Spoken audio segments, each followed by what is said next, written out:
Work for it.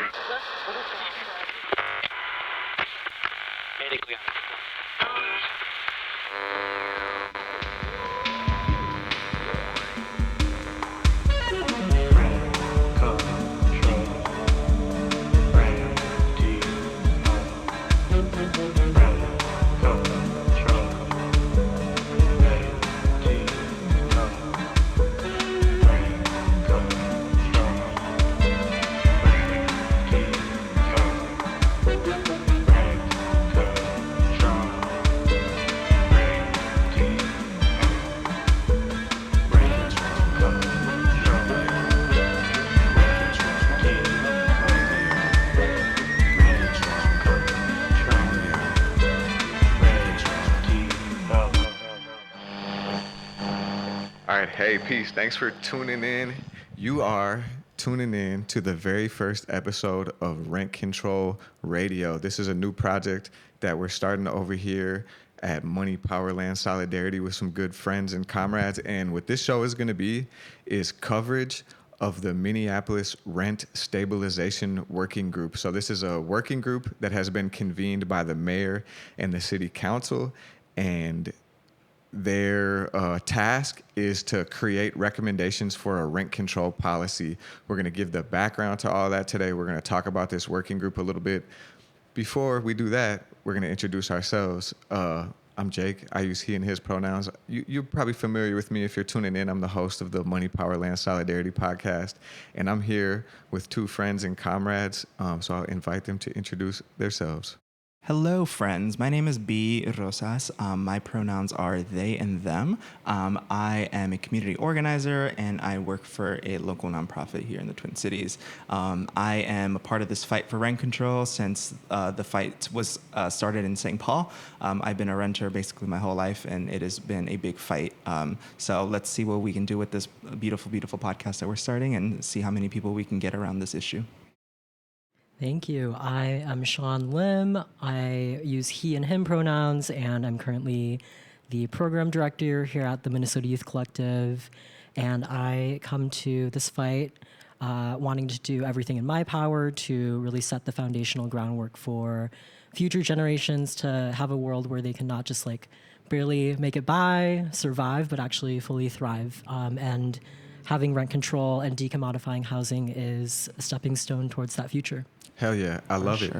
And Sean is also an active member in Minneapolis United for Rent Control. This is a coalition that was really crucial to creating the conditions for this working group that led the campaign that was successful last fall. So I'm going to kick it over back to you, Sean. Could you give us a little context about how did we get here in Minneapolis and what is Merck working on? Absolutely. So last fall in 2021, during the election, voters across the city of Minneapolis approved question number 3 with over 52% of support across the city. And essentially what that ballot initiative meant is that the City Council of Minneapolis can now write their own rent control policy or adopt Merck, Minneapolis United for Rent Control's proposal. But one thing that I would add is that whether or not it is proposed by City Council or the movement or a working group, any proposal likely needs to go back onto the ballot in Minneapolis in a subsequent election for a vote by the people. And what we're doing as Minneapolis United for Rent Control and on the coordinating committee, on field team, all of these different kind of groups that we have under the umbrella of Merck is our grassroots campaign is fighting for strong rent control. And what I mean by that is following in the footsteps of HENS and tying increases to a cost of living no more than 3% annually, one that is universally applied to every single home, every single unit across the city, regardless of the date of construction. So not having any vacancy decontrol, not having new construction exemptions or retroactively applying to cut across price fixing and enforcing all of this through a well-resourced renters board that oversees it all. Hell yeah. Should we go over a little bit about what vacancy control means and stuff like that briefly, or should we just Yeah, give it a shot. I'm sure we'll have to come back to it. But so when we're looking for a policy that doesn't have vacancy decontrol, what does that mean?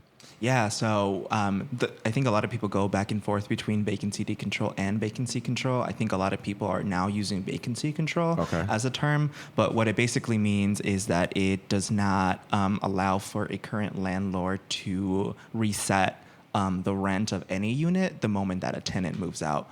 The reason why this is so important is because what we saw in St. Paul was a lot of tenants who had a large tenure at their building or in their unit were getting kicked out initially. And because there are no real laws to protect renters from just getting randomly evicted, landlords were just taking full advantage of that. So what ended up happening was these folks would get kicked out, these renters, and then that gave landlords just more power to increase the rent because the person left. There wasn't any specific reason, and they didn't have to list one. So that is why vacancy control is really, really, really important to, not incentivize these landlords to kick people out for the sake of them raising the rent. Hell yeah, that's so important for us, and that's going to be a huge issue coming up in this working group for sure.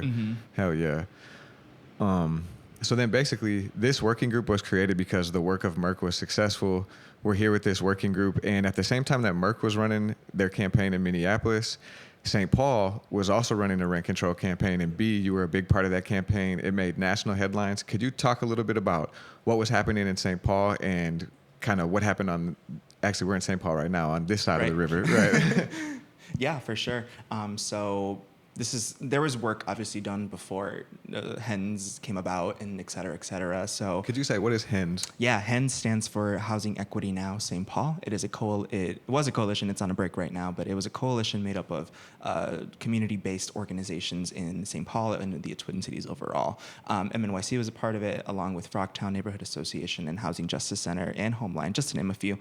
But before 2020 came about, which is when the rent control or the Keep St. Paul Home campaign started, there was a lot of work being done around tenant protection ordinances. So what was being done from really great organizations like I listed before were community events, just kind of giving an opportunity for renters to come together and list the problems that were going on in St. Paul. And so a lot of folks were recognizing that tenant protections were not only needed, but really important. But what they also noticed and what they asked about was, what are we doing about the rent that is just going up constantly every year? And that is where rent stabilization was born. And for folks who might not know, the rent stabilization policy was written similar to what Sean had said. It was a 3% cap yearly, and there was vacancy control, no exemption to new construction exemptions, which basically meant even if you built a new building this year, you were still going to have to fall under the rule of rent control. And we really prioritized this because what we also saw were a lot of landlords planning to demolish current buildings, evict everyone, and then rebuild to classify it as new construction, quote unquote. So it was just another preventative thing to ensure that people were actually getting protected. But yeah, in about, I think, March of 2020 is when we started going boots on the ground. Before that, we did a lot of planning. We did a lot of just strategizing about where we were going to hit, what wards were a priority to us, and just our messaging. So from, I think, December of 2019 up until February 2020, we were doing all that work. That is where the Keep St. Paul Home name came from. I think it's pretty self-explanatory. I don't think I have to go into that one. But March 2020, during the pandemic, we were on the ground organizing, and I'm going to tell you, it was not easy. We could only submit paper forms of the petition. So for more context, in order for things to get on the ballot, because there is a ban on rent control in Minnesota statewide, we had to raise over 10,000 petition signatures so that it could even get on the ballot for the November 2021 election. But with that came barriers. Obviously, we could only use paper petitions, so you couldn't do it online. And again, mind you, we were in a pandemic. Right, during COVID. So yeah, we had COVID going on, and we still do, but it was high then. There was no vaccines. There was no plan whatsoever from our elected officials. So if anything, it was scary to go out there, but I think a lot of people were so empowered with the fact that our elected officials were not doing anything to help the working class. Yeah. And it was hell. It was really and a hell. lot of people were concerned at that time about losing their housing. Yeah. Housing was a lot of people were losing their housing Yeah. in that time. So the fact that Exactly. y'all were out there was so important. Yeah, for sure. And I mean, there were so many other barriers that happened with this too. Like only citizens could apply or could sign our petition. Right. And only St. Paul residents can sign the petition. And the only people that could collect petition signatures were St. Paul citizens. So if you did not live in St. Paul or were registered to vote in St. Paul, you could not collect petition signatures. The most you could do is just door knock with us, which a couple people did to just show support. But there were so many barriers, and we still managed to. I don't know how we did it. I'm going to be real. We crunched time, and we got the signatures, and it got on the ballot. And I think from then on is when the fight really, really started, because that is when the landlord lobby, and I forget what they go under. It's some stupid name, but Minnesota Multifamily Housing Association. Oh, I'm pretty Multifamily sure. Housing Association. Yep. That's it. They raised about max $5 million against us, not only in St. Paul, but in Minneapolis as well. So they raised about $10 million to shut down a people-powered policy. We only raised about like $250,000. So it was a really, really, really big fight that we had to go up against. But we were at the doors every week. We were at community events. We were having really tough conversations with people. Some disagreed with us and then agreed with us later on after talking to us. Some of them told us to fuck off because they said that we can't control the market. That is a fictional thing, in my opinion. Right, exactly. Hell yeah. So it was a struggle, but I think the beauty of that was the amount of community that we made and the amount of power that we built and the power that is still present to this day, right? Oh, yeah. Because after the policy passed in November of 2021. Hell yeah, y'all won. Yeah, we won. Yeah. Mind you, it was an off-year election. Yeah. So the only two things that were on the ballot were the mayoral race and this policy. Yeah. That's it. And so it's already hard to get people out to vote on a crucial quote-unquote election year, let alone an off-election year, where only two things are up for re-election. I'm sure other seats were up, like school board and stuff like that, but we were really pushing people to go out there and vote because a lot of them also didn't know that there was an election. Yeah. I mean, a typical year where most people don't vote, and in local elections where the renters and the working class oppressed communities that rent control benefits usually don't engage in those elections or engage at a higher level. So y'all really did the quintessential grassroots, people-powered campaign, mobilized and secured a victory. And that just is a testament to how badly people want rent control. Yep.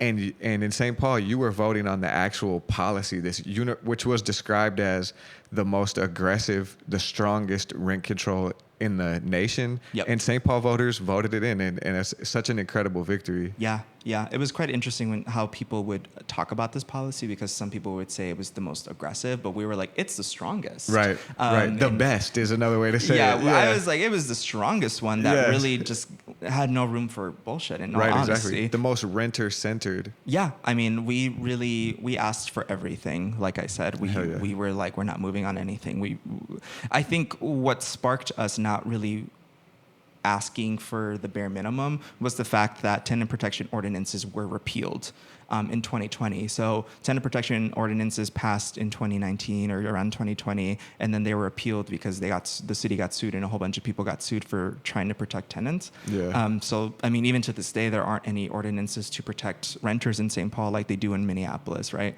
And it's like that alone really drove this fight because, again, people were noticing our elected officials are not taking care of us like they should be. Yeah. They're leaving us up to dry. They're leaving us here to just figure it out while they kind of, get to just sit in pleasure of the cozy seat that they have. Thanks. So can you talk a little bit about, in St. Paul and Minneapolis, rent control was victorious on the ballots. The people of both cities voted yes for rent control. And then in St. Paul, immediately we got this conservative backlash.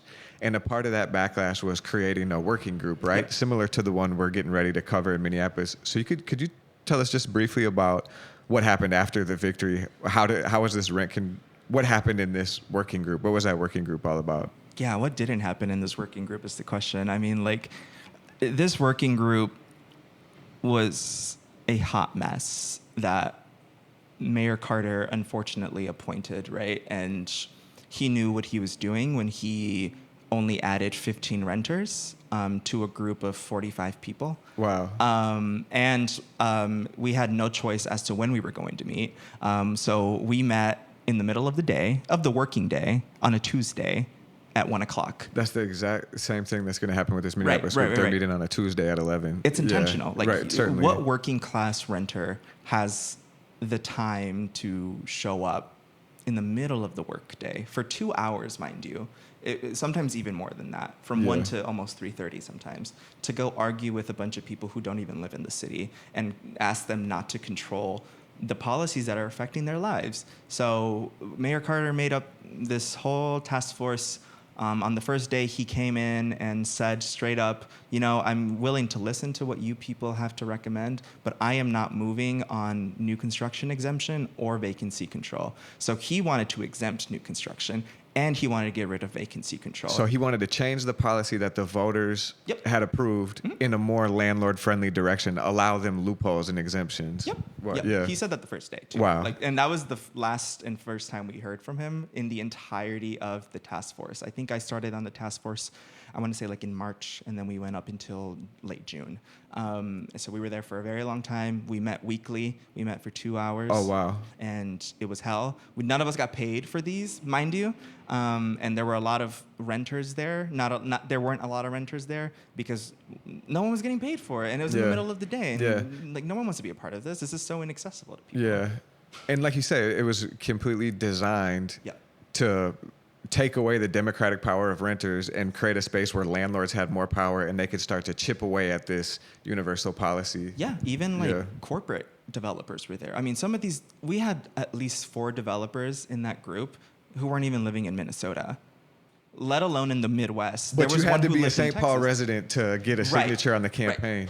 I think what we're pointing out here in the St. Paul Rent Working Group, and will be a consistent theme of this podcast, is really pointing out class power. That our system is designed to benefit landlords and property owners, and designed to disenfranchise and oppress the poor and renters. So you went through this working group process, and we're going to have a lot of time to reflect on that as we cover Minneapolis. Mm-hmm. Can you just give us an update on is that process complete now, and where does the policy stand now after that working group? Yeah. So after me and a whole bunch of other amazing renters, just want to give them a shout out. Hell yeah. Maisha Holly, Monica Bravo, Tram Huang, Catherine Branberry, all these amazing people. Really, we got ourselves through this together. After we did all that work, a set of quote unquote recommendations from the group came about. They do not reflect what St. Paul voters voted for in November. And that's because we were completely outnumbered. And a lot of these people from the banks, developers, landlords, they were not willing to work with us. They were not willing to move on anything.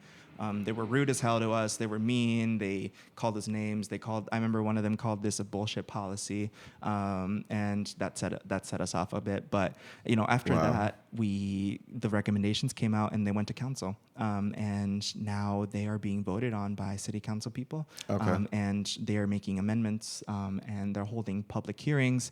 They just had a public hearing last week, and I think over 60 people showed up. Oh, wow. And filled the chambers of City Hall, which again is telling you that people will continue to show up. So no matter how much you try to silence the people, the working class people, they're going to show up, and they're going to tell you to do your job. They shouldn't, because what are you doing? Right. But they will show up. And so right now they are voting and talking about them being city council people who I think only 2 out of everyone support the policy written as is, them being Mitra and Nelsie, are the only 2 who truly support the policy being written as is. Everyone else is middle of the road for it. So they're making amendments to it currently, and they're going to make final decisions this November. Okay. So please, if you can, keep up with what's going on in St. Paul. I'm sure we'll do a lot of coverage here as well. And I am still in the loop, and I will try to provide as much updates as possible for this, because what's going on in St. Paul with the policy is clearly just suppression, voter suppression, and just it's what has been done for decades of just silencing people and not listening to what the community truly needs in order to fulfill the priorities, needs, wants of developers and outside corporate landlords. Facts, 100%. Thank you for that really, really thorough update on what's been going on in St. Paul. So that brings us to Minneapolis. So what we saw was the working class approved rent control, and then the tool of the state, the tool of the city government was to create a working group, and they used that working group to whittle down the policy and make it more conservative and corporate friendly. So, and after the voters were successful in Minneapolis, the first thing that the new city council did, directed by City Council President Andrea Jenkins, was create a working group. So both cities are choosing the same tactic to try to fight against rent control. And I think that's what we should be clear about. We're going to cover this rent control working group, but we want to be clear up top that we know that this was created by the city to try to move the interests of developers and property owners and water down the rent control policy that was put forward by the campaigns. So we're going to spend the rest of today just doing an introduction. So this Minneapolis Rent Control Working Group was appointed by the city council and the mayor. People had to apply to be on it, and their first meeting is going to be Tuesday, September 13th at 11 a.m. So I'll include links in the show note. And if these meetings are in person, we'd really invite people to come to these meetings with us. We're going to go and observe, and we're going to do this podcast following this rent control working group. So we wanted to today, before they meet, give people a sense of who is on the Minneapolis Rent Control Working Group that was appointed by the city council and Mayor Fry. So I'm going to give a brief overview, and then we'll go into it. It has 6 renters. There are 6 renters on the working group. So I wanted to play a little game here. There's 6 renters in a total of 9, 10, 11, 12, 13, 14, 15, 16, 17, 18, 19, 20, Christ, 21, 22, 23. 6 out of 24. This is a 24-member working group, and there's 6 renters. Now, we should juxtapose that to the fact that the city of Minneapolis is a majority renter city. So we already see the anti-democratic nature of this working group. It's absolutely stacked. And it's not even that the other people on the working group are working class homeowners. It's largely people who represent developers, people who work for banks, people who own multiple properties. So I just wanted to say that off top, that's my first take on this rent control or this rent control working group, is that it's really stacked in the favor of landlords based on composition. Yeah, it's kind of like deja vu for me over here. Like seeing how little there are for renter voices in this group. It's wild to me. Certainly. So maybe we could start just by going over the renters. Let's talk about the renters. We got Jose Zayas Caban from Ward 5, who's an advocacy director for Our Streets. I don't know Jose. Do either of you? I don't think I do. I know that Our Streets does some pretty cool work. So okay.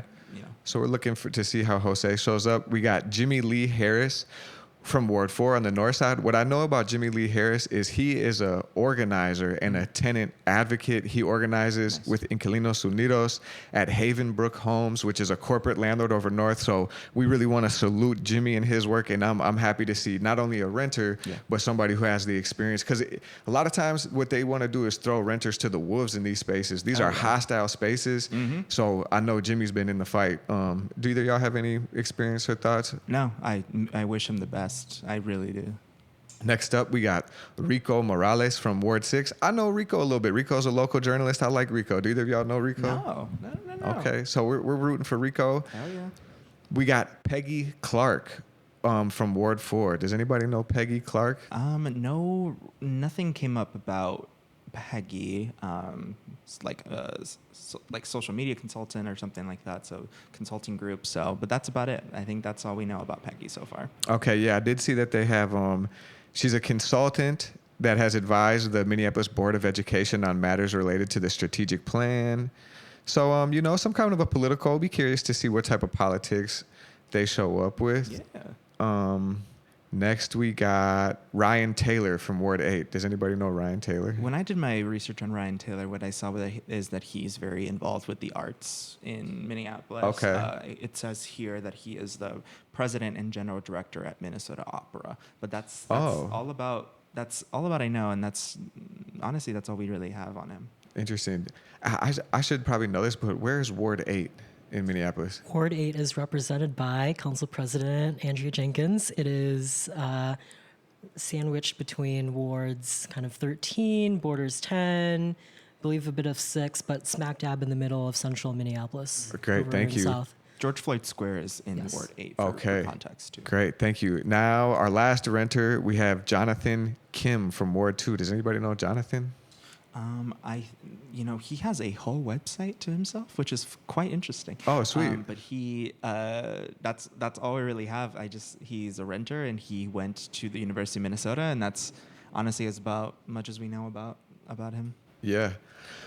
Okay, that's the renters. Now we're going to the property owners. The first property owner, and what I think they mean by property owner is a landlord, somebody who is a landlord. And the first one is Yolanda Roth. Now, I don't know Yolanda personally, but I am familiar with Yolanda. Yolanda works in kind of the progressive movement in Minneapolis, if I'm correct. Yeah, I actually met Yolanda and sat down with her for the first time last week over by Dogwood down the road here. And from what I gathered, her politics are to the left and outside of the DFL kind of apparatus, per se, and former candidate, and shows up in community. And Okay. so excited to see what she brings to the table, if she will be advocating fiercely for renters. Yeah. Yeah, I mean, if she could, give that property owner kind of perspective to really help shift the narrative, that'd be great. So hopefully she uses that title to benefit the renters that are in the 6 renters that are in this group. So. Right on. We'll see if Yolanda can engage in some class traitorism, and really get it going. Yes. Please no, Yolanda. All right. Number 2 in the property owners is Kayla Gibbons. And Kayla Gibbons is the director of operations for Aon. I have a lot of experience with Aon. And this is important for folks to pay attention to. Aon is one of the largest, quote unquote, affordable housing developers in the city. So this is a nonprofit organization that deals in tax credits and builds privatized affordable housing. This is like the kind of the sector of housing that replaced public housing by and large in the 1990s. And I'll say that Aon has a bad reputation with renters. I've dealt with renters who were working on organizing campaigns against Aon. Aon is an organization that has, a CEO that's making high 6 figures. Yep. Really quintessential pillar of kind of the neoliberal affordable housing nonprofit world. I really don't expect Aon to be a big ally of rent control. We'll see how they respond in here, but that one raises a red flag for me. Yeah, Aon one time came to the St. Paul City Task Force, and they gave, I wouldn't call it a presentation. It sounded like they pulled a fundraising ask out of their archives and presented it to us. Right, I bet. And I don't know who she was. I think she was probably like a CEO. But yeah, she basically it sounded like a fundraising pitch. The graphics were not that great. And she called rent control a threat to supply, which means a threat to her job and to her money, basically. Right. Wow, So. That's important to know. And that's another thing we'll talk about a lot, I'm sure, covering this rent control is the whole supply argument. So that's another thing for folks to pay attention to.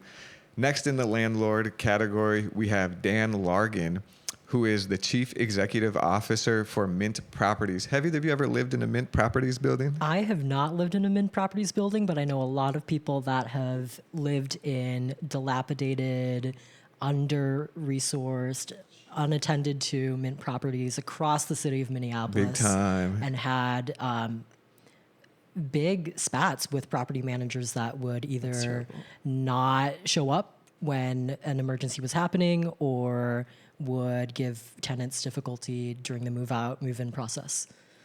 Big time. If you've been in South Minneapolis, you've seen Mint Property signs on their buildings. Landlord, one of the major landlords in the city. You could call them a slumlord. I'm pretty sure. Another mark I have on Dan Largan and Mint is that they're a participant in the city's 4D program. And what that is it's like a subsidy that the city gives landlords like Mint Properties because it says that they produce, quote unquote, naturally occurring affordable housing, which is a disgusting phrase that we'll break down on the podcast. But what that means is that they maintain buildings at the lower spectrum in the rental market, which is why often that's reflected in they're not maintained. they're exploitative to their tenants. They know they got tenants who are in a bind. So we're really dealing with some of the worst actors in the Twin Cities housing scene right here with Mr. Dan Largan. All right, now we're moving on to the developers. First on the list is Asale Sol Young with Urban Homeworks. Do either you have any thoughts on Asale Sol? I went to a training recently. They gave a really cool presentation on the racist history of redlining and et cetera, et cetera. So I have really high hopes. They seem like a really cool person. I hope they show up to the space ready to defend renters and ready to defend the people that they work for.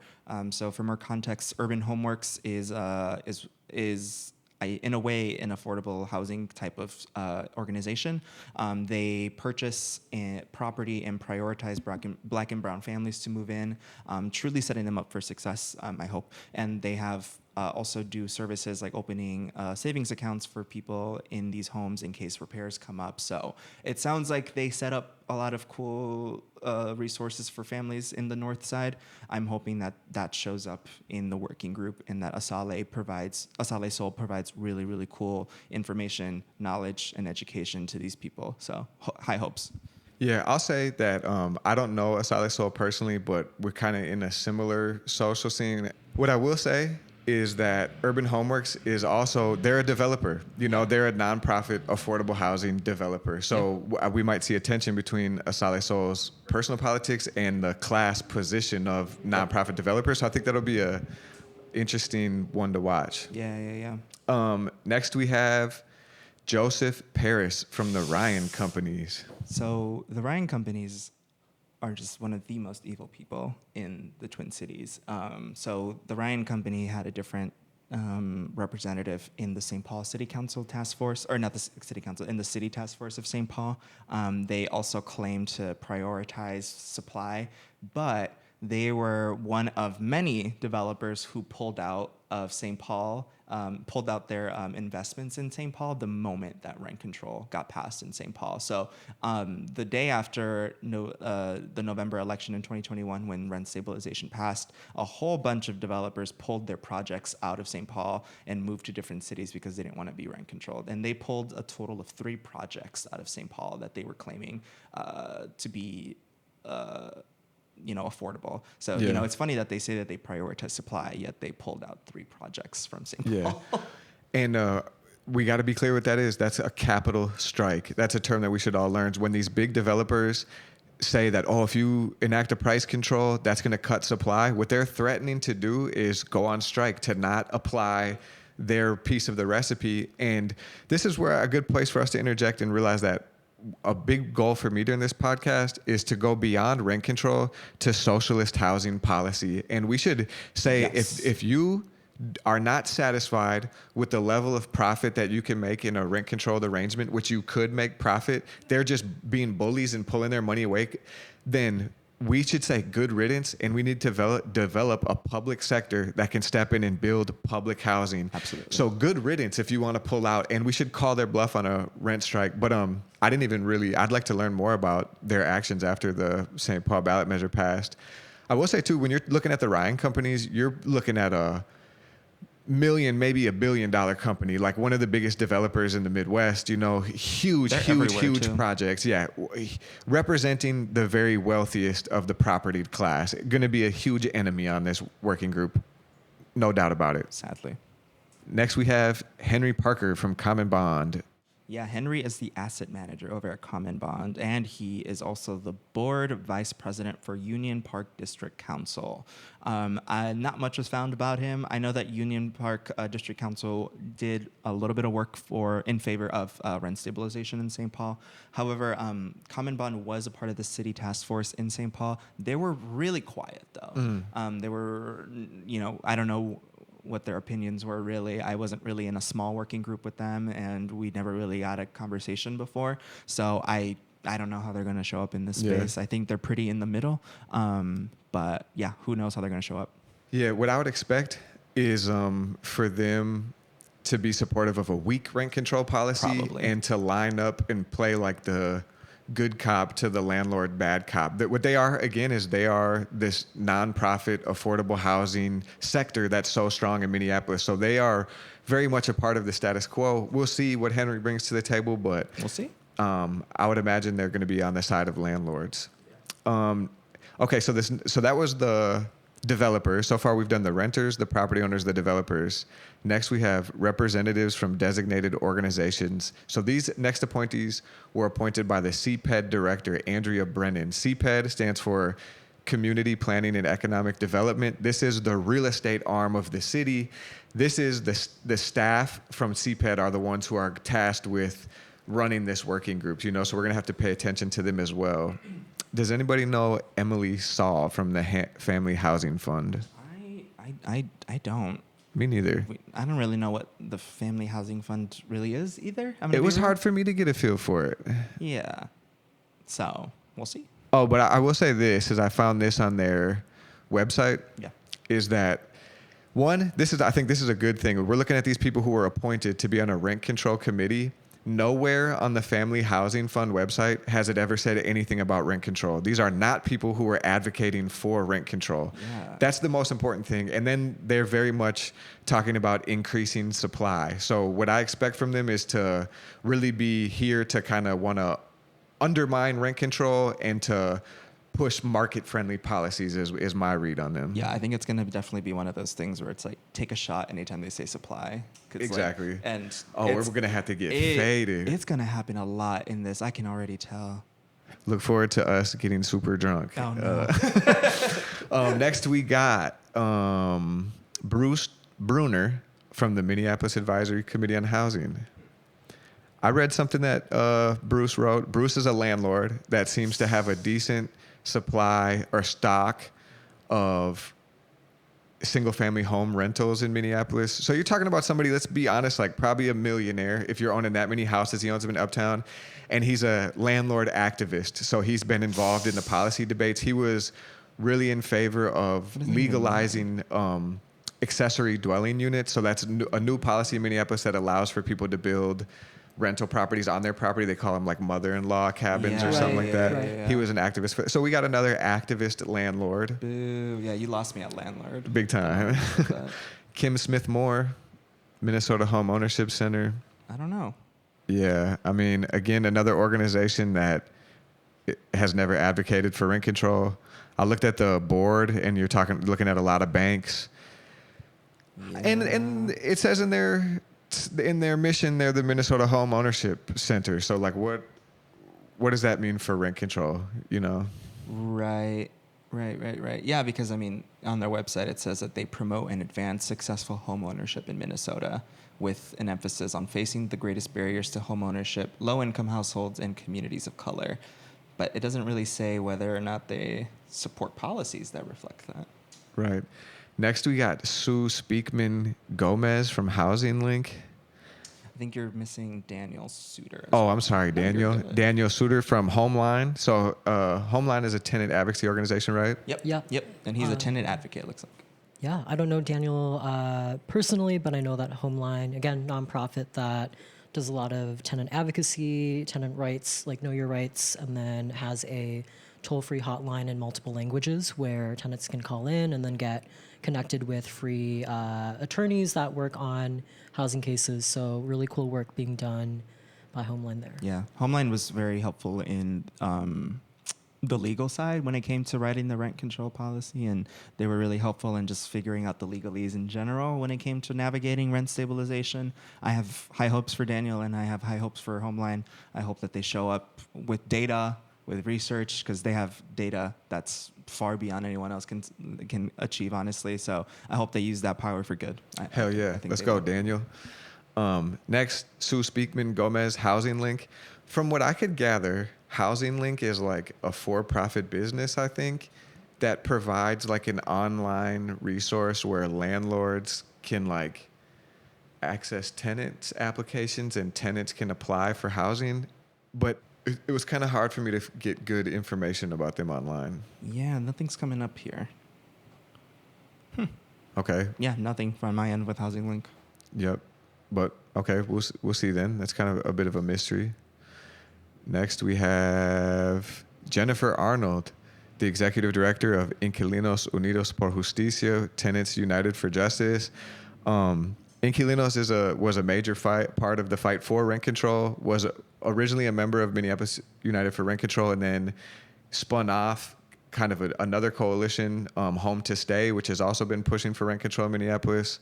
What do y'all think? Again, high hopes. Yep. You know, IX is, for me, there are people that I kind of look up to when it comes to tenant organizing. So I really hope they show up with that same energy into the working group. You know, based on how the odds are stacked against renters, I think if you have the power, if you have the title, and if you have the resources to really go in there and fuck shit up for these landlords, I highly recommend you do it, and I really hope you do it. Hell yeah. Yeah, here. Definitely. Next, we got Kadra Abdi from the Metropolitan Consortium of Community Developers. Did y'all have any experience with MCCD? No, not on my end. From what we saw, you know. What I'll say is MCCD, again, is kind of the trade group for the nonprofit affordable housing sector. So groups like Aon, so Asale Sol from Urban Homeworks is on the board of MCCD, and a lot of those organizations that make up the nonprofit affordable housing sector come together through MCCD to advocate for public policy. So we might have some progressive politics, you know, and also, again, you're dealing with the class interest of this nonprofit affordable housing group that are landlords and developers. So this is one I'm curious to see what role I'm curious Kadra plays. Next, we have Cecil Smith. Cue like the vampire music right now. He's like the Joker for rent control. He's like he's an evil person. He shows up to public hearings around rent control everywhere and says the same shit about supply. He's not even from Minnesota. If you hear his accent, you can tell he's not fucking from here. He wears the same ugly suit at every public hearing. He says the same shit. He always says that the policy needs to be repealed. He's a part of the Minnesota Multi-Housing Association, the same people that raised $5 million against rent control in St. Paul. So in all honesty, I have no fucking idea why this man is on this city task force, because he is not going to work with anyone. He's not going to listen to anyone. He's going to probably just be like, he's gonna be a terror. I'm just gonna be real. 100%, completely there to be a wrecker. He's a free market fundamentalist when it comes to housing. He has been the president of the Minnesota Multi-Family Housing Association, is the most aggressive landlord organization in the state. He's been the president. He was a part of suing the city when the city made it illegal to discriminate against people with Section 8 vouchers. Literally has been the loudest, most aggressive voice for the right wing on every housing fight for the last 10, 20 years. So definitely big enemy energy. Yeah, he's definitely on the on-site list. And I would add that, like, the real estate lobby, big developers, all these corporate landlords that we're hearing about, will do everything in their power, using all the resources at their disposal to fight any attempt to strengthen renters' rights, because they perceive our collective power as a threat to their profits, right?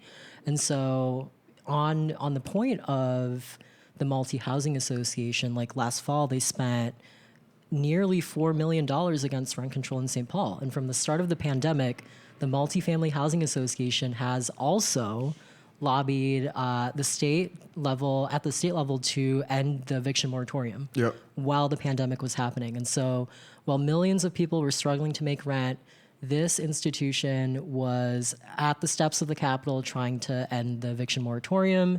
And some of the biggest landlords in the state spoke at a Minneapolis City Council hearing against even opening a process for rent control to begin with. And Multifamily Housing Association was one of them. So we must be clear with amplifying and platforming organizations like this. This committee is about, at the end of the day, giving legitimacy to the scaremongering of housing profiteers. 100%. And making the case for carve-outs, giving them the megaphone when it comes to doing everything the committee can to carve away at what would be strong rent control. Absolutely. Yep. Next up, we got Alex Kane from Mid Minnesota Legal Aid. I don't know anything about Alex, but do y'all or about that organization? I don't. I tried doing some research on Minnesota. I'm sorry, this name is going to throw me off. Minnesota Legal Aid. But they have like a public policy type of page. There are no specifics as to what they do. There's no history of them doing anything really major. So I think they're probably one of those people that are going to be quiet in this process. So we'll see. I don't know. That's just my first take right away. All right. Hey, surprise us, Alex. Come out as like a flaming communist ready to fight for the tenants. We'd love that. You're an attorney. Right. Next, we need you. Next, we got Eric Myers, Minneapolis area realtors. I could just say, from knowing they're part of the realtors, that means they want a private housing market. That means they want a for-profit housing, and they definitely do not want rent control. No, I found some of his tweets, and they're dumb and annoying, and he supported Senator Draheim. So for folks who don't know, Senator Draheim was someone who was trying to literally repeal the over 30,000 votes in St. Paul when Senator Draheim doesn't even represent St. Paul. So he was in the Senate trying to repeal the St. Paul ordinance, basically, again, participating in voter suppression. And looks like Eric Myers has he looks like they're besties, or he likes what he says. So not a good person. Bummer. Next, we have Kathy Capone-Bennett representing the Twin Cities Housing Alliance. I couldn't find a website for the Twin Cities Housing Alliance. Could y'all? Uh-uh. What I could find is that Kathy Capone-Bennett is a consultant who has tons of experience at doing high-level consulting gigs between government and private business, and a lot of her LinkedIn and her resume is good at navigating and creating public-private partnerships. So my read is, here we have someone who is a skilled operative. This isn't like a concerned renter, a concerned citizen. This is a politico who's a professional and who has in the past worked to privatize public services. So I'm really expecting Kathy to be a foil for rent control and to kind of work in the interest of landlords, but we'll see. We'll see. Next, we have Maura Brown from the Alliance. What do y'all think? No thoughts on my end. The Alliance, very helpful in rent stabilization. Shout out to Caroline from the Alliance. She really helped get a lot of stuff moving with our social media, our press, et cetera, et cetera. So again, another person that I have high hopes. Please don't disappoint. Please show up and ready to defend renters and defend tenants. Maura, please. Let's do it. Let's do it. Last, we have Kelly Elkin, who works for Old National Bank, and it looks like they were on the St. Paul task force. She was a fucking nightmare. For real? She was heavily against rent control. She called rent control, I shit you not, a threat to banks and supply. Oh. Because apparently banks are being threatened. Yeah, that's right. Who would have thunk? So oh my God, I remember one time she was going on and on and on and using these terms and these bank terms that sounded dumb. And I asked her, I'm like, what does that mean? And she didn't know. Yeah. So it's stuff to just make people think like, oh, I'm not smart enough to have this conversation, or I have to know like their little fake economics in order to, No, if you are on that task force and are a renter, ask them what their terms means, because they don't even know themselves. They are just talking points to larger banks. They are soulless puppets to these larger corporations. And yeah, that was the moment that I knew these people have no idea what the fuck they're talking about and should not be a part of this process. Yeah. I remember one time too, another banker was talking to me about a bank term, and when I looked it up, it was a neurophysics term. And I was like, why are you using a physics term when we're talking about housing? And he had nothing to say. Yeah. And that's exactly what Kelly did in the task force too. She would just say she was lying, but like not in a funny way. It was like in a weird, like trying to control the narrative and make it seem like I'm dumb, she's smart. Right. So again, if you're a renter in this group, don't let them make you feel like that. Hell if no. you don't know what that means, they probably don't either. So ask and make them look dumb. That's great. They don't know anything. And I hope people come into this space with that combative attitude. You know, they're going to try to say we're all here working together. We're all collective stakeholders. No, this is class war. Yep. The landlord Hold their feet class. to the fire. Yes, exactly. You have to go in there battling. So I'm kind of excited to go to these meetings to see how it plays out. I'm sure I'm going to be hella frustrated and it's going to be hard, but I'm kind of into seeing how those conflicts play out, you know? You Hell gotta yeah. call them out on their bullshit. You This is really happening. do. All right, so I think this is a great introduction. Give people some sense, know who's on the working group. Do either of y'all have any kind of closing thoughts? I have a few thoughts I want to share, but I want to invite y'all, like, as we're about to embark on this journey of covering this working group, any curiosities you have or things you're thinking about? I'd love to hear your thoughts first, actually. Okay, I'll just say what I'm really thinking about is obviously this is not a strong space for renters. This was the strong space for renters is in our buildings, organizing is in the streets, but we have to engage in here and we have to go to battle with these ideas. And what I'm really interested in is socialist housing policy. So when that lady says rent control is a threat to banks and a threat to landlords, I'll say, yes, it is, because it's a threat to your control of our housing supply. I want to decommodify housing. I want to take housing away from the control of private actors and people who just want to profit. And I want housing to become a human right. And that's why this fight for rent control is so important, because it is a one way to weaken the market. It's to weaken the control of private landlords and to create more space to push for public housing and socialist housing policy. So we got to champion this universal, the strongest rent control policy we can get, but not leave it there. It's not just, we don't just want rent control and we don't want a weak rent control. We really want to go at the heart of the housing system and we could have beautiful, high quality, attractive housing for everybody in our society. That's the horizon, and I think that's what we have to push it to. So that's what I'm really here for, is to try to push in that direction. Yeah.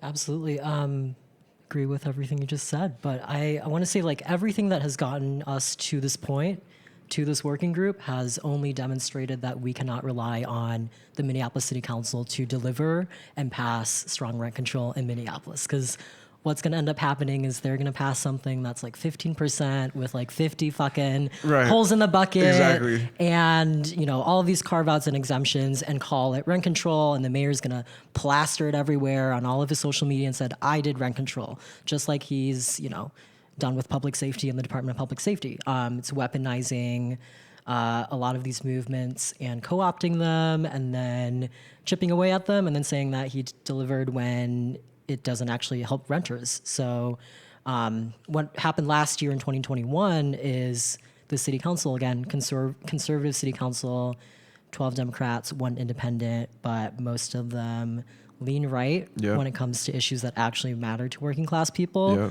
They betrayed our, movement for rent control. And after voting already to have a veto-proof majority vote to put towards a renter-led path to rent control, they instead walked back on that, as they always do, and they settled on what became question number 3. So this essentially is just giving more power to the city council, taking power away from working class people, and every single step of the way along, this multi-year fight, we have fought for a path towards passing strong rent control, and we will continue to do that, even though the council voted intentionally to keep Merck off of this committee. What was the vote again? I believe the vote was 7-5 against the dubbed D&D caucus, so the progressive 5 as opposed to the conservative 7 to keep Merck off, and that was happening when the community groups were brought up. And people were confusing Merck with other organizations, and what that goes to show is that you have not been in community and you are so out of touch that you don't know your left hand from your right, and you're really out of touch. So facts. I would add that the corporate landlord lobby and the developer class will try to use this to dilute and delay and fight any type of rent control proposal that is even brought up, as we've seen in St. Paul, both publicly and also in the back rooms of City Hall, talking directly with the mayor, with council president. And all of that said, we can win strong rent control, but this movement needs to be tenacious enough to, and resilient enough to kind of jump through all of those obstacles and hurdles and barriers. So we need to get organized. right now to build that foundational groundwork for, again, subsequent generations and posterity, but we can't do it without people getting plugged in and applying pressure and bird dogging this committee and all of the elected officials that allowed this to happen. Hell yeah. Yeah, I mean, I said this about the St. Paul City Task Force, and I'll say it about the Minneapolis one. It's a clown show that is a political little show that the mayor, the city, they're all putting on. How is it that in the middle of the worst housing crisis in history, is it that we're allowing people like Cecil Smith and large banks to take control of policy recommendations that have nothing to do with them in a personal level? I think that for those who are in this city task force who are for rent control, I think you need to put aside your titles, your salary, your jobs, and you need to go in there and remember that this is more than just politics. These are people's lives that we're dealing with here. This isn't just, I don't know, this isn't some mock trial or this isn't some mock debate. This is real people with real lives facing real consequences due to real fucking assholes that exist in this world, like Cecil Smith.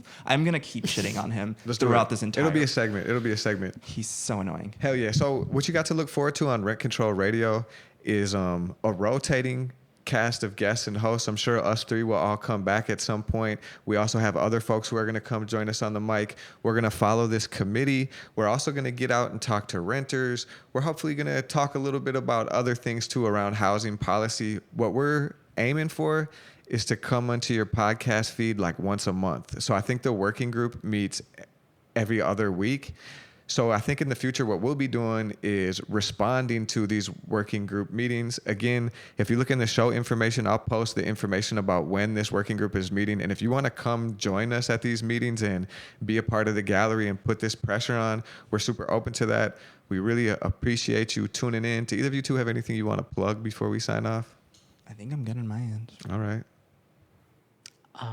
Hope to have Meg Daly on this show. Meg is amazing. Let's Helps go, me Meg. a lot throughout the HENS campaign, and will be joining to replace B's role here at MNYC. Yes. So really look forward to Meg talking about the work that they've been doing at Housing Justice Center and where we go from here in terms of working with neighborhood organizations across the city of St. Paul to build some tenant unions. Hell yeah, tenant unions. That's awesome. Cool. Well, thanks for tuning in. You can go to patreon.com/money power land solidarity to support our working class journalism. You get bonus content there, and it's going to help support Rent Control Radio. Peace.